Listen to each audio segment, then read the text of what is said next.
Good morning. Okay, I just got a little note under my latest video about how the Bible is a lie and women do have rights too. Whether men like it or not, they should have rights too. This is by God, I can't say this name. Gedimondus 347.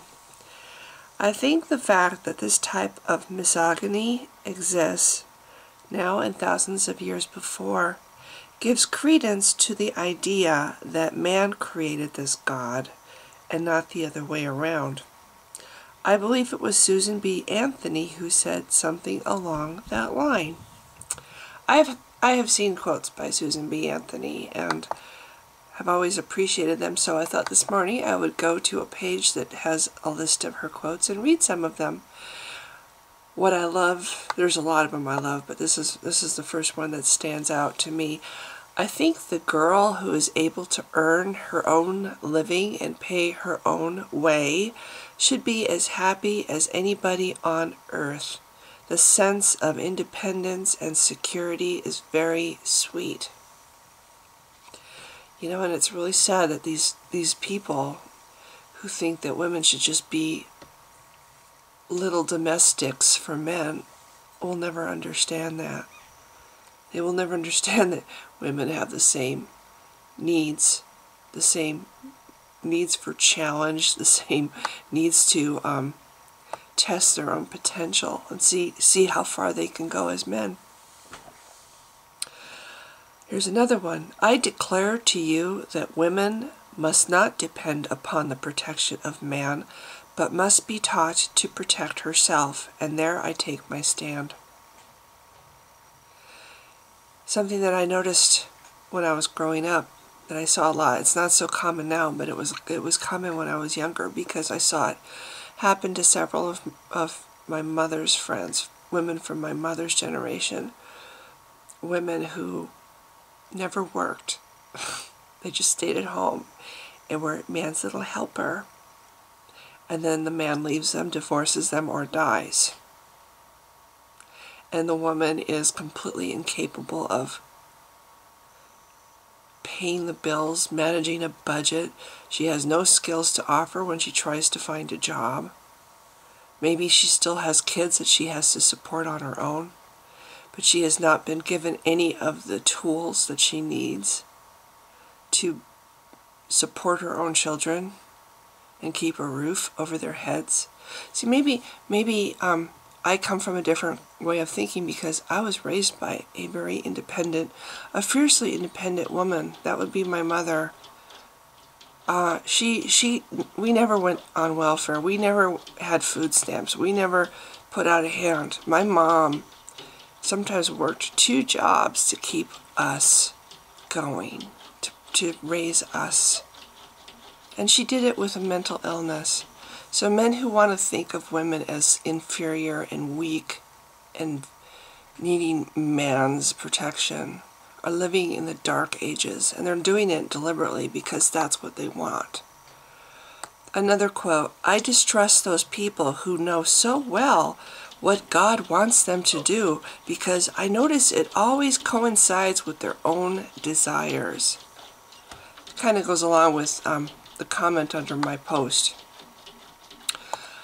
I have a cat that wants to go outside, so if you're hearing that noise, that's what that is. Persistent little bugger, isn't she? Yeah, it's really interesting how all the religions that they all have one thing in common. All the Abrahamic religions have one thing in common. They all put women as secondary little whatevers to men. And I said this myself in one of my videos, that a sure sign of a man-made religion is that one of the highest agendas on the to-do list when they were putting the religion together is subjugating women, putting women under the rule of men, under the foot of man, under the thumb of man. And You know, and these people say that these religions come from God. I say that it's a definite sign that they are made up by the men that have this mentality. And like that guy writes, if the mentality exists today and we're supposedly evolved, more evolved than we were a couple thousand years ago, if the mentality still exists today that walks around thinking that women need to be controlled and women shouldn't have their own lives and their own chance to fulfill their own dreams, surely this mentality existed 2,000 or 3,000 years ago when you had a bunch of back thumpers sitting around trying to figure out what they wanted to accomplish when they were putting this religion together.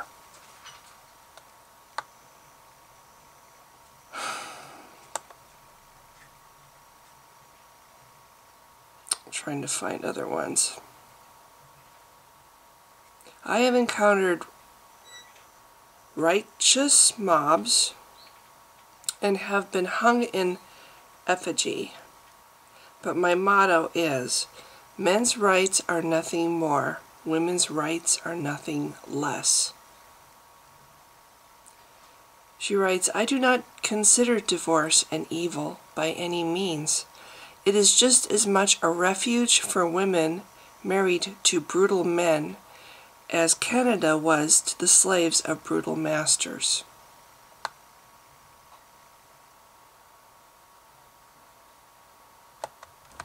I always distrust people who know so much about what God wants them to do to their fellows. Resolved that the women of this nation in 1876 have greater cause for discontent, rebellion, and revolution than the men of 1776. This is the kind of women like this are the kind that stood up. They were ahead of their time. And, you know, we are their legacy. It makes me sick to see women voting against their own sex to take away rights that have been fought for so hard by women like this and others. Men, their rights and nothing more. Oh, that's the same quote, just a shorter version of it. Failure is impossible. Join the union, girls, and together say equal pay for equal work. I don't want to die as long as I can work. The minute I cannot, I want to go. Yeah, a woman wrote that. You know, if this is in the spirit of a woman, if this is in the spirit of a woman's heart and soul, it must be in the spirit of other women's hearts and souls. And how dare men seek to take that and squash it, especially in their own daughters. That's the part that really angers me the most, that these people that have this mentality, what do they do to their own children? They shouldn't be raising daughters. They shouldn't be raising children in such a way that their children don't even ever realize what they are and what potential they possess. I shall earnestly and persistently continue to urge all women to the practical recognition of the old revolutionary maxim, resistance to tyranny is obedience to God.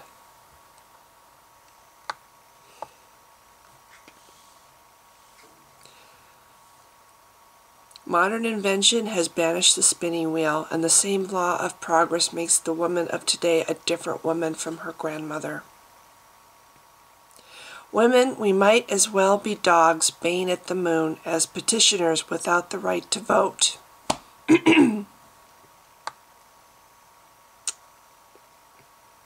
Trust me that as I ignore all law to help the slave, so will I ignore it all to protect an enslaved woman.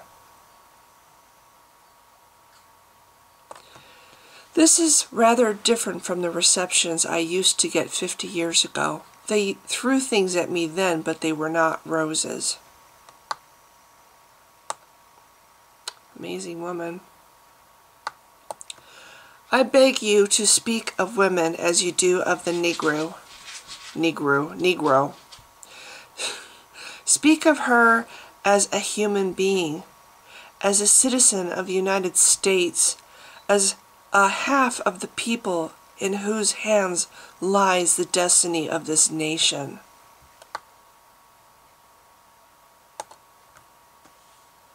Oh, if I could but live another century and see the fruition of all the work for women. There is so much yet to be done.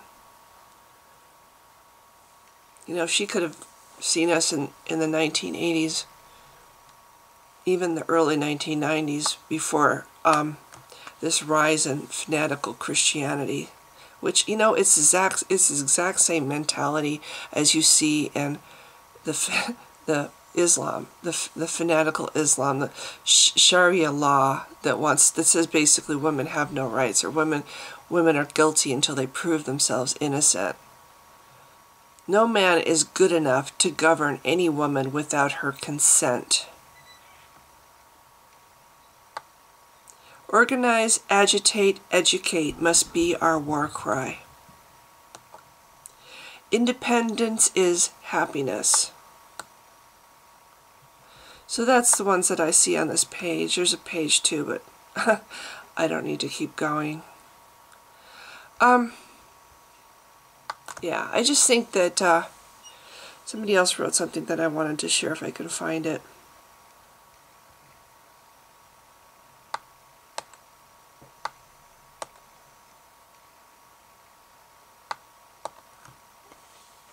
I guess the natural superiority of men requires special protection that you would think were unnecessary if that superiority were objectively real.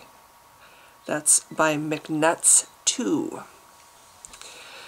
He also points out that he's seen as many bigoted women as he's seen bigoted men, and that's also true. I also think that the religion creates it brainwashes people. It brainwashes women. These people raise children. These people raise little girls to think that a woman's dream should be serving her husband and living in domesticy, caring for the house, and not. It's unfeminine to have any dreams. It's unfeminine to want anything more. To be a good Christian woman, this is all she should ever want. And these little girls grow up and they've heard this message their whole life, and they believe it because that's what they've been taught by their own parents. And they've probably seen their mother and their grandmother living that way because that's how they were raised. So these poor little girls grow up, like I said in my earlier video, crippled to their own potential. And when they see other women exercising independence and exercising, you know, the ability to I'm trying to think of what I'm trying to say. When they see other women living contrary to this message that they've heard all their life, they are against it, and they vote against their own sex, the rights, the chance of their own sex to have rights. And that, to me, is the greatest tragedy of this kind of mentality, that it actually creates women who believe they are less, who believe this fucking horrible, poisonous message that this man-made book has created, this book has caused so much harm. And this is one of the biggest harms, in my opinion, because women occupy half the human race, and books like the Bible that were created by men to promote a man-made agenda, to subjugate women so man would have final say in everything, and man would always be first.